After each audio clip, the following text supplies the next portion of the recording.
When the Council of Elrond is held in Rivendell, the wise, the great, and those who happen to be around met to answer the most important question of the age. What should be done with the One Ring? There are many options thrown out for consideration, including one that would involve giving the ring to one of the most mysterious beings in all Middle-earth. Today on Nerd of the Rings, we discuss what would happen if Tom Bombadil was given the One Ring. At the Council of Elrond, the tale of the One Ring is told from beginning to end by Elrond, Gandalf, and others. Their conversation leads directly into talk of Tom Bombadil, where Elrond reveals that he once knew of this being, known to him as Eärwain ban Adar, who walked the woods and hills long ago, and was even then older than old. The conversation that ensues leads directly to the first idea for what to do with Sauron's great weapon: give it to Tom Bombadil. The idea comes from Erestor, the chief counselor to Elrond, who says that within Tom's boundaries of the Old Forest, nothing seems to dismay him. Erestor had, after all, just been told of Bombadil saving the hobbits from the Barrowites, and his ability to handle the ring and see Frodo while the latter was wearing it. Erestor looks at Bombadil as a way to keep the ring from Sauron forever, making it harmless and hidden from the Dark Lord. This idea is immediately shot down by Gandalf, saying that Tom Bombadil would not even agree to this proposal willingly, saying he might do it if all the free folk of the world begged him to do so. And even if he had agreed to it, he wouldn't truly understand the need.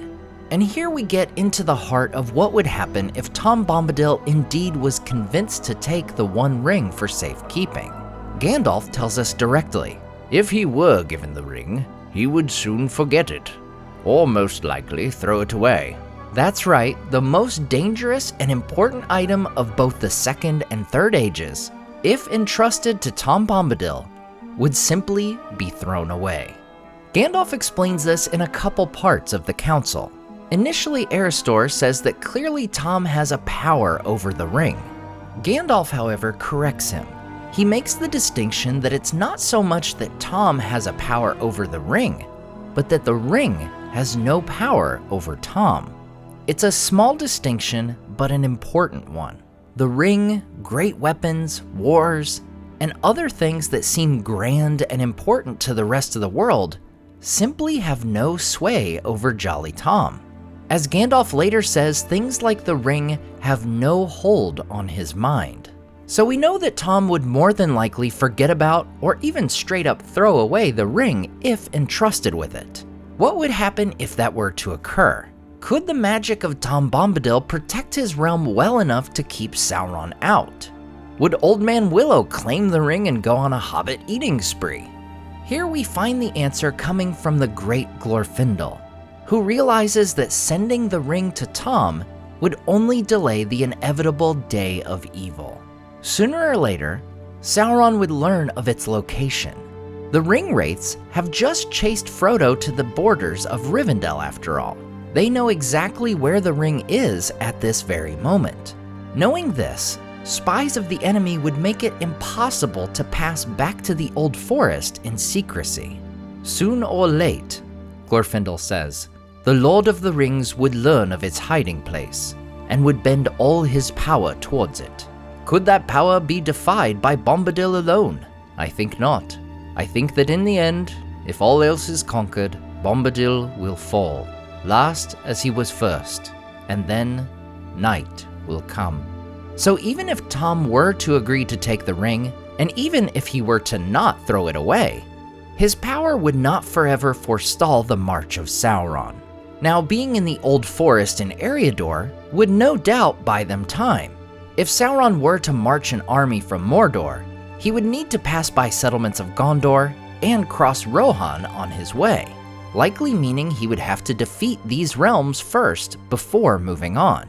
And were he to send his smaller army from Dol Guldur, they would have to pass close to Lothlorien or Rivendell to reach Eriador, both of which are protected by their great leaders and their rings of power. Now, it's possible that Saruman could be used to destroy Rohan, as he seeks to do in the canon story. However, we cannot count out his betrayal. Saruman for decades has had every intention of obtaining the ring for himself. Were his spies to learn of the ring going to Bombadil, we could find that Saruman, who has a much clearer path, sends his army of Uruks and Dunlendings to the Old Forest, not to Rohan. In the end, even Bombadil's power over his home would not be enough against the armies of Mordor. Last as he was first, Bombadil would fall, and the darkness would prevail over all Middle-earth, just as Galdor explains. But Glorfindel, I think, is right. Power to defy our enemy is not in him, unless such power is in the earth itself. And yet we see that Sauron can torture and destroy the very hills. Sauron's power would simply be too great for Bombadil to endure forever. And as Galdor's quote suggests, it could very well be that not only Gondor and Rohan would fall before Tom, but also places like Rivendell and Lorien, as all Middle-earth is engulfed in war before Bombadil's own demise. As for how long Bombadil and Goldberry could hold out against an onslaught by Saruman, or Sauron in particular, we can only speculate. Glorfindel's proclamation that he would be the last one standing certainly seems to indicate he holds Bombadil's power in high regard. His power within his boundaries of the Old Forest is certainly very great. I think this quote could indicate it is even greater than Galadriel's power over Lorien with her ring, Nenya.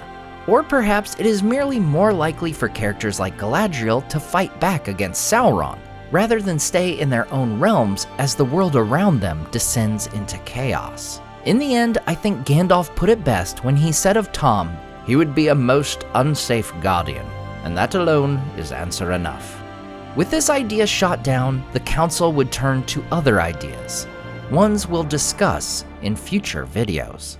As always, I want to say a huge thank you to all my Patreon and YouTube supporters who make this channel possible. Tom Bombadil 19, Lissamy the Cinda, Rabbi Rob Thomas, Charles Leisure, CCDC Red Team, Joe Tepper, The Mighty Mim, Andrew Carlisle, Swirled Traveler, Matthew Jeffrey, Viking Lord, Alvin Einbert, Jeremy Daniel Derby, Leo Vittori, Sky Carcass, Slide Belts, Dane Ragnarsson, Berto Berg, Graham Derricott, The Dark-Haired One, Wyland, Micah Wu, and Debbie.